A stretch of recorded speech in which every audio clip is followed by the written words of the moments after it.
Okay. What do you think? What say?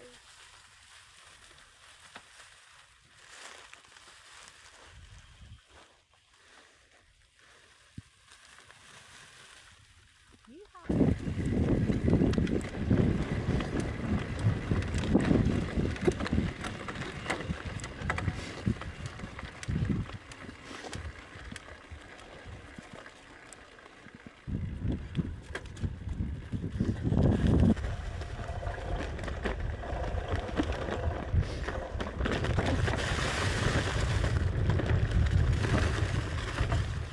All right, this is a review of the Soma Condor 2 drop bar by Soma Fabrications. It's described as an ambitious alternative drop bar for touring, bikepacking, and long gravel rides.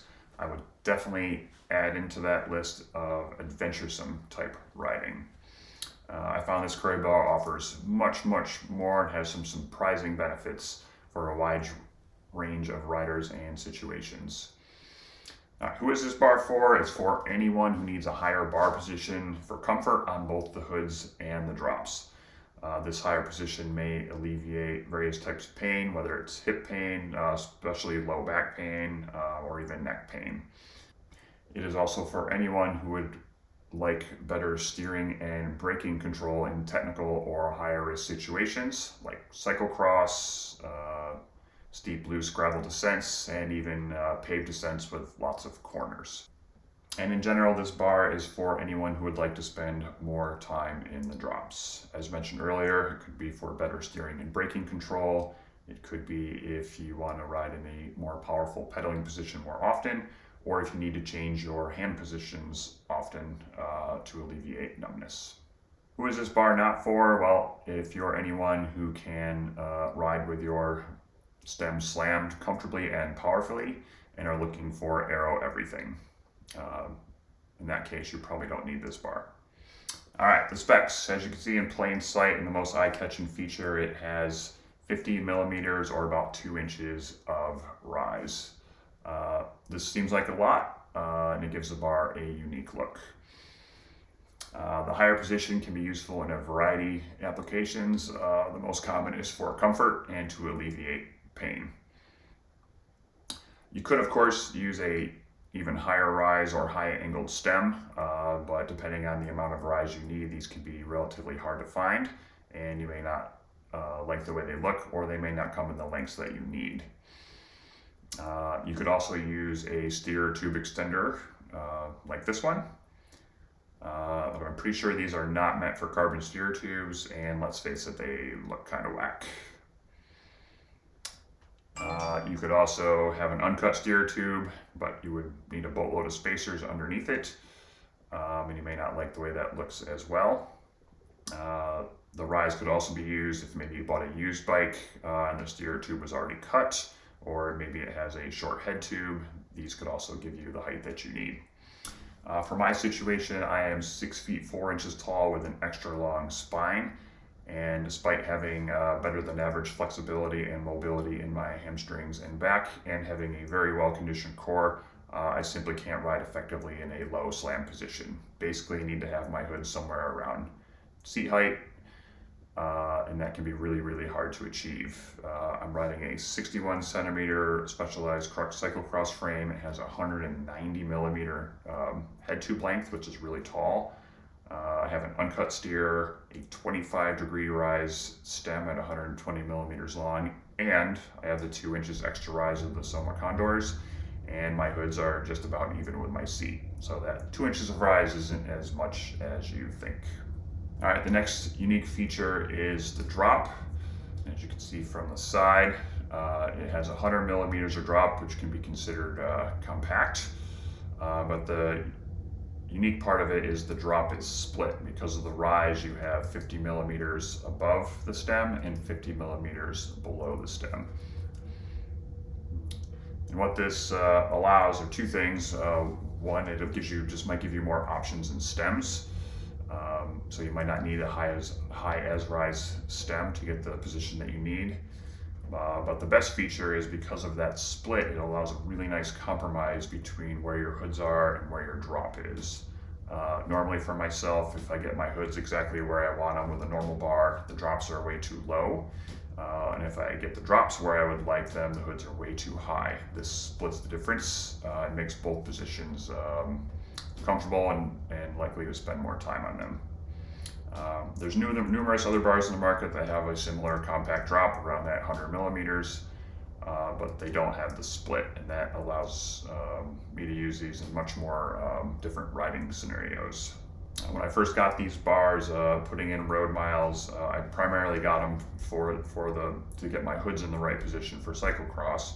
I hardly ever rode in the drops, and I quickly noticed when riding in the drops that it was just a really comfortable position, and I just started spending more and more time riding in those drops.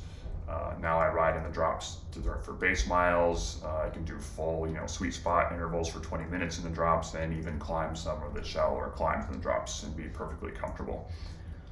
I've also always struggled with left hand numbness despite gloves, no gloves, bar tape, positioning of the hoods, etc., etc. So the only thing that really helps is to change my hand position frequently, and now I just do that much more often because all the positions are just that much more comfortable. Using these specifically for cross, again, almost always rode on the hoods. And driving this point home, if you check out the Ask a Cycling Coach podcast number 454 in advance to the 43-minute mark, a listener poses the question and pretty much asks why current CX pros are never seen riding in the drops anymore like the old school riders. I can tell you firsthand, it's just because it's simply really, really uncomfortable. Really hard on your back, really hard to see, etc., etc. Coming from mountain biking and cross-country racing, this is never a problem. You always seem to have good grip on the bars. You can brake easily with either one or two fingers while the rest of your fingers are wrapped around the bars. When I first started racing cyclocross many years ago, I didn't have a cross bike, so I just raced my full suspension mountain bike. But then I finally got the opportunity to do a cross race with a cross bike. Granted, it was borrowed, and it happened to be Cyclocross Nationals in Connecticut. There had been some pre-nationals racing earlier in the week when the temperatures were warmer and it rained a lot, so the course was totally blown out, muddy and ruddy. And the day before my race, when I got there, temperatures dropped to below freezing and basically turned everything into a frozen tundra. Pre-riding that course on the hoods was absolutely terrifying. I couldn't brake. I was grabbing brake when I didn't want to. I wasn't getting brake when I needed to. My hands were bouncing back and forth across the hoods. It was kind of a mess. And to be completely honest, that night in the hotel before the race, it was the only time I've ever been scared to race the next day. Luckily, everything worked out. It snowed overnight, so that filled in some of the ruts. Through a suggestion of my teammate, and since I wasn't going to ride in the drops, I angled the hoods up, which gave me a little more traction on the hoods. And by the time my race went off, temperatures had come to above freezing and half the course had melted and turned into mud again. So I survived.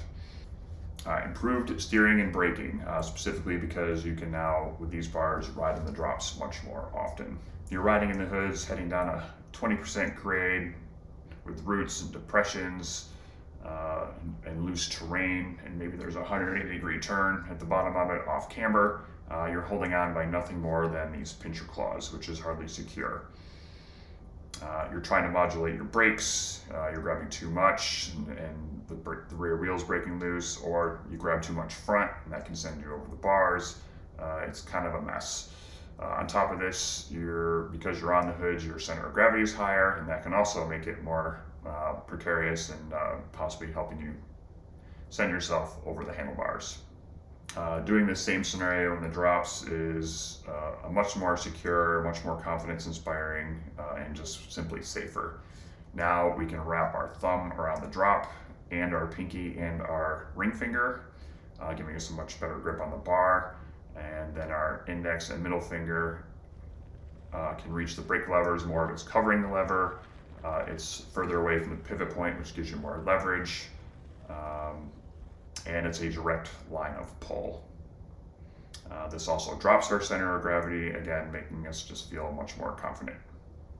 If you want to look at this in another way, imagine you're riding in the street about 20 miles an hour going past parked cars, and someone quickly opens the door in front of you. Would you rather be on your hoods and pull the brakes or in the drops and pull the brakes? In another scenario, now you're going down a really steep, loose, gravelly descent. In this situation, we don't need a lot of leverage because we don't want the tires to break loose on the gravel, but we do need a lot of control as traction changes. And again, being in the drops, we get a more direct line of pull on the brakes and just more fingers across the brakes, which just helps us modulate things better as we're getting bounced around. Being in the drops will lower our center of gravity, and this is going to help us corner better. Another advantage with this split drop is that we don't have to crane our neck as much to look forward. This helps us scan down the trail or the course or the road, again, making things just safer and more comfortable. Getting lower in general puts us in a more powerful cycling position. When we can decrease our hip angle, we can engage more of our hips muscles, specifically our glutes, and that can give us more power. This goes well until a point. If we go too low, it can compress our diaphragm, which can make it harder to breathe, and also it can put more strain on your lower back and spine. But even just a little bit can make a big difference. Yes, we could get even more power if we just got lower, regardless of what bars we were using, but generally we just won't because it's too uncomfortable when going to that deep drop. With this situation, with these bars, we're just going to simply spend much more time there and get much more power over time. And worst case, in this scenario, using this shell drop, if we really needed that extra power burst for a short period of time, we can. We just bend your elbows and hip hinge further for a few seconds, drop the hammer, and you got your extra power. All right, the rest of the specs, 31.8 millimeter clamp. It's a 63 millimeter reach, which is a little shorter than normal. It ranges sizes from small to double XL. The small goes 38 and 44 centimeters, hoods and drops, and the double XL, which is what these are, goes from 46 centimeters at the hoods to 52 centimeters at the drops. Obviously, they have some flare in the drops, 14 degrees. That also improves comfort in that drop position. They weigh 330 grams, and they are made of 6061 T6 shot peened aluminum. And they come in black or silver. All right, the downsides.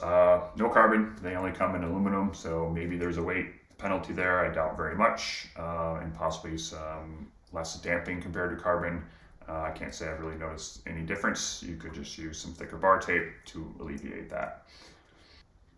Two, if you like to mount a lot of things on your handlebar, there is somewhat a lack of mounting space because of the rise. So if you got a bike computer, a light, and a handlebar bag, things can get a little crowded and you might have to get a little creative. Three, obviously they're not arrow, they're just round tubes. And then the fourth one, let's face it, beauty's in the eye of the beholder, but they look a little funny. You might get heckled a bit. I have definitely been heckled by color commentators at cross races and spectators saying, hey man, what's up with those bars? Every time I ride by, and my teammate calls them my grandma bars. But they make a great conversation piece, and none of this bothers me whatsoever because of the advantages.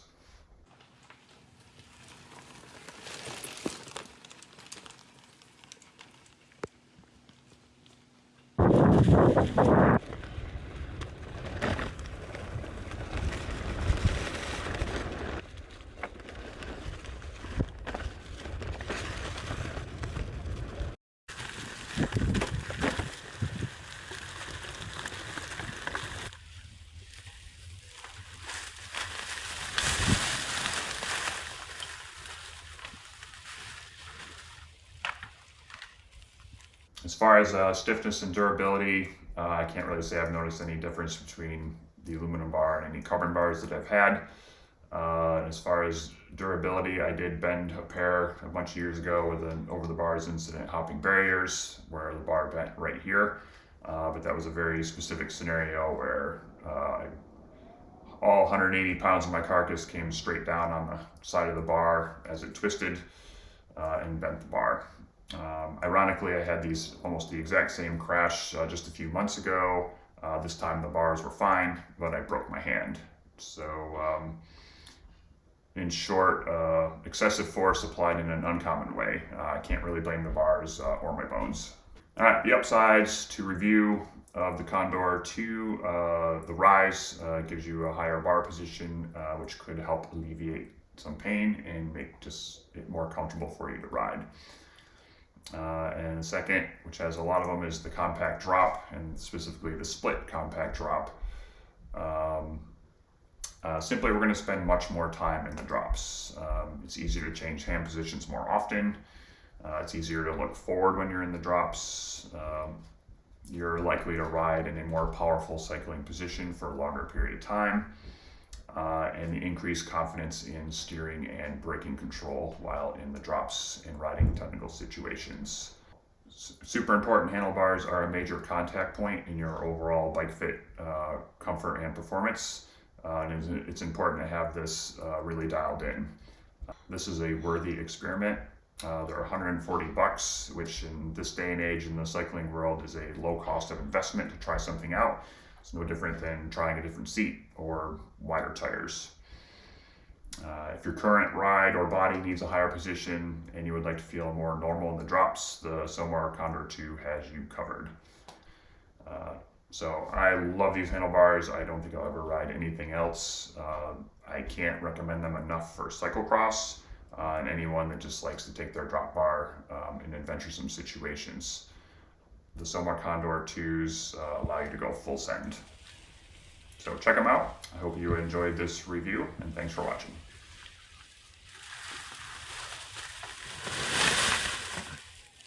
Stop recording.